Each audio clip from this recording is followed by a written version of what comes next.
Hello everyone. तो कैसे हैं आप सब। आज के इस लेटेस्ट एपिसोड में आपका स्वागत है। My disciples are all across the universe के पिछले एपिसोड में जो हमने देखा था, मास्टर लो जो थे वो लिंग्शी सेक्ट में ज्वाइन करने के लिए चले गए थे। तभी उनको गार्ड्स ने रोक दिया था। गार्ड्स के द्वारा किसी रेफरी का नाम पूछने पे जब उन्होंने डीमन टाओइस्ट का नाम बताया तो वो दोनों शॉक्ड हो गए थे। अब आगे इस एपिसोड में वो गार्ड मास्टर को टोकन देते हुए बोलते हैं अगर तुम एग्जाम में पास हुए तो तुम यहाँ के डिसाइपल बन जाओगे। फिर हमें वो दिन दिखाया जाता है जहाँ पे सारे एग्जाम कैंडिडेट्स बाहर एक टावर के नीचे खड़े थे।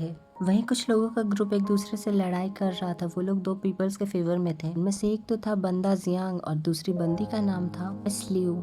फिर हमें उन दोनों को दिखाया जाता है जो कि काफी ज्यादा पावरफुल लग रहे थे और कट्टर दुश्मन भी। वहीं जियांग के सपोर्टर तो बोल रही थी कि लियो अगर तुम्हें शर्म नहीं आती लिंग्शी सेक्ट में आके मास्टर जियांग के सामने एग्जाम देने की। बंदा भी बोल रहा था कि तुम्हें मुझे फर्स्ट प्लेस ऐसा ही दे देना चाहिए, कम्पीट करने की कोई जरूरत नहीं। तभी वो बंदी काफी ज्यादा भड़क जाती है। फर्स्ट प्लेस तो ऐसे मांग रहा है जैसे इसके बाप ने खरीद रखा हो। ये बेशरम बंदा भी बोलता है कि हर कोई सिर्फ बोल ही सकता है, किसी की एक्शन लेने की हिम्मत नहीं है मेरे सामने। तभी वहाँ पे मास्टर लो की एंट्री होती है और उन्हें देखते साथ ही सारे लोग कहते हैं कि ये कोई नया आदमी आया है। वो लोग आपस में बोल रहे थे कि अब ये बंदा किसकी टीम को ज्वाइन करेगा। अगर किसी एक टीम को ज्वाइन करता है तो दूसरी टीम नाराज हो जाएगी और फिर बदला लेगी। सच में ये टीम सिलेक्शन तो बहुत ही ज्यादा टफ है। इसके जरिए तो खामखा हम अपने दुश्मनों के नंबर्स को भी बढ़ा रहे हैं। तभी मास्टर लोग इन दोनों के पास से गुजरते हैं और वो जियांग नाम का बंदा बोलता है सुनो तुम अभी नए आए हो, मैं तुम्हें अपनी टीम में ज्वाइन होने का मौका देता हूँ। वहीं जियांग को ऐसा करते हुए देख के लियू भी बोलती है कि तुम मेरी टीम को ज्वाइन करो, मेरा नाम लियू है, मैं तुम्हें इन लोगों से प्रोटेक्ट करूंगी।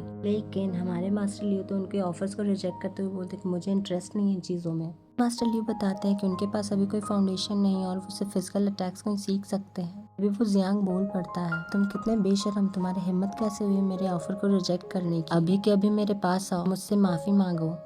यहाँ का यंग मास्टर हूँ, शायद तुम्हें माफ कर दो। तभी लू बोलती है अगर तुम मेरी टीम को ज्वाइन करोगे मैं तुम्हें इन लोगों से प्रोटेक्ट करूंगी। तभी उस मास्टर जियांग का फॉलोवर आता है और वो बोलता है कि मास्टर आप रहने दो इस बंदे को, तो मैं सबक सिखाता हूँ। कहने के साथ वो मास्टर लू के ऊपर अटैक करने चला जाता है। तभी वो जियांग था वो बोलता है कि रुक जाओ, मैंने सेंस कर लिया इस बंदे के अंदर कोई स्पिरिचुअल पावर्स नहीं है। मैं एक जनरस यंग मास्टर हूँ और मैं कमजोर लोगों को परेशान बिल्कुल भी नहीं करता। वही मिस लो अपने सर पे हाथ रखते हुए बोलते हैं कि तभी ये बंदा किसी की टीम में आने के लिए रेडी नहीं हो रहा था। एंड देन इसी के साथ ये कंपटीशन स्टार्ट होता है।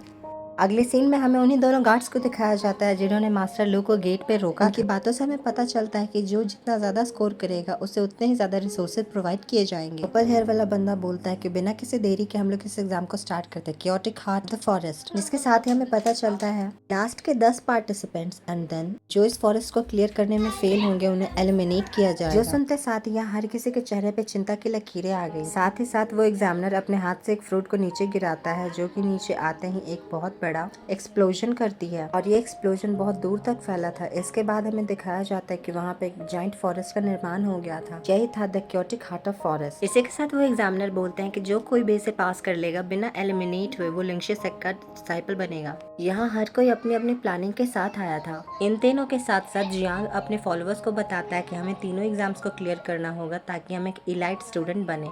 वही मिस लू भी अपने फॉलोअर्स को बोलते हैं कि हमें उस जियांग से पहले इस लेवल को कंप्लीट करना होगा। इसी के साथ ये एग्जाम स्टार्ट होता है। एग्जाम के स्टार्ट होते ही बहुत सारे लोगों को तो उनके सर में दर्द होना शुरू हो गया। वे लोग बोल रहे थे कि एक अजीब सी पावर्स ने हमारे माइंड के ऊपर अटैक करना शुरू कर दिया। वहीं पर जियांग चलाते हुए बोलता है कि तुम सारे लोग मेरे क्लोज रहो, मेरे पास पर्ल ऑफ माइंड है जिससे तुम सारे लोगों का दिमाग काम रहेगा। मिस लू का असिस्टेंट बोलता है कि मिस लू हम लोग क्या करें, क्या आपके पास कोई ट्रेजर है। मिस लू इमीडिएटली बोलते हैं कि एकदम शांत रहो, जितना ज्यादा तुम्हारा दिमाग अनस्टेबल होगा यहाँ की पावर्स उतनी ही ज्यादा तुम्हारे ऊपर भारी पड़ने लगेंगी।